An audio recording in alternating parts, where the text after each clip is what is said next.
All right, we're here with Laura Longsworth. She is the filmmaker behind the documentary Lucky. And just for those of you out there in interactive land, it's luckythefilm.com. That's EY, Lucky. And Laura, tell us a little bit about the film. It's a documentary, 84 minutes. It's a film about a family in crisis. It started out as kind of a straightforward portrait of an artist, but pretty quickly after Tom had this devastating accident in which he fell through a window, became paralyzed, he still had to finish this huge sculpture he was building, and his family rallied around him to help finish it, but the family had a lot of tensions in it, from marriage, divorce, remarriage, and pretty quickly those tensions overtook the storyline of the building of the sculpture, which remains sort of the framework of the film. But and in the end, it sounds like it could be a film that would be depressing, sad, but it's not. It's actually quite funny in a lot of ways because they're such quirky, kind of upbeat characters, and so you just sort of go along on this crazy ride with them where they're trying to figure out what to do about the paralyzed patriarch, how to build the sculpture, like how to resolve their own inner drama, and they all have their own agendas. It's pretty quirky in the end. We were talking earlier, and you mentioned that the screenings, there was, laughter at parts that you were kind of concerned about. Yeah. I mean, I was worried naturally that that the film would feel dark, and there were moments that because I knew them, had come to think were very funny, but I was worried other people would think they were kind of dark humor, and I was just amazed, like people were just laughing hysterically at some of the things that I was like, that I personally think are very funny, but I was worried other people might think, oh, you can't laugh at a guy who has a disability, but he's really funny, so why wouldn't you laugh at him? And how did you come across this story? It's actually funny. My father-in-law and Tom Lucky, the main character, went to architecture school together. So I knew him before his accident, and I just knew he would always make a great character for a documentary. And then when he had his accident, I sort of thought, well, this is like a really extreme circumstance, an amazing character. I wasn't sure about approaching him about a film because I didn't know how he'd feel about it, but then he called me out of the blue one day, and we didn't know each other that well, and he said, I think we need to make a film. Wow.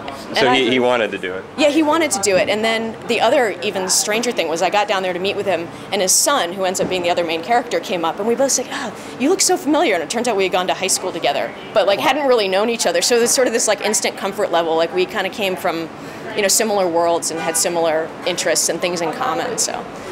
Now, this is your first film at South by Southwest, right? It is. It's been great. I love the festival. And you were telling me earlier that you have a PBS background, and this film's a little bit different than that.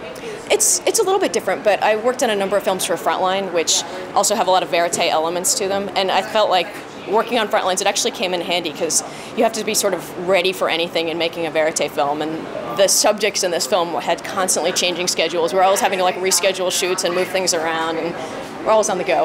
And so the direction of the film, I imagine, it gets sculpted as time goes on.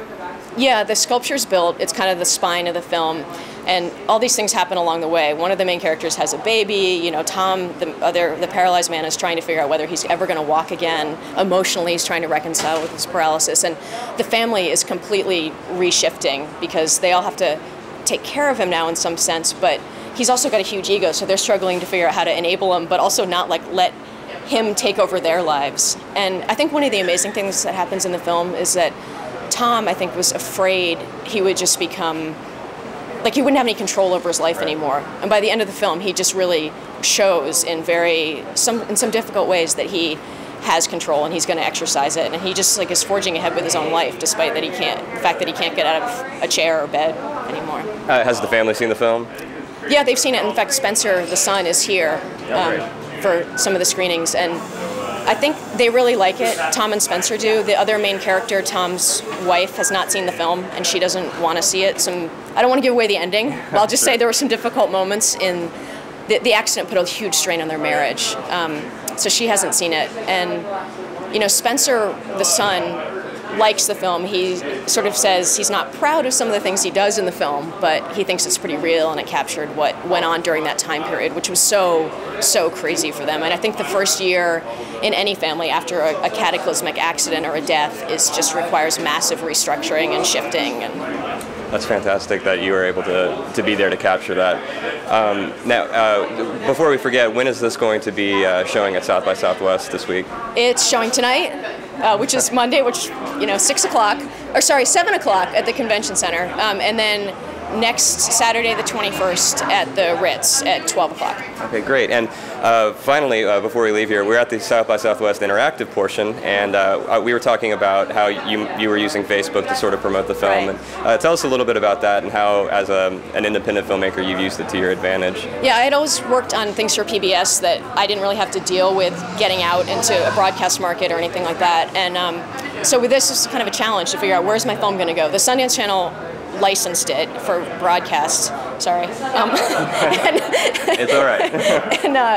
But then I was left with, well, what else? So I made a website, and then we made a Facebook page, which was new. We've got lots of members on the page, and we've got a fan page too. People can join, and then we also ran ads on Facebook, which has kind of paid off. And it's kind of cool because we can track and see how many people have hit those ads, and figure out how many people may be interested in coming to a screening because of that.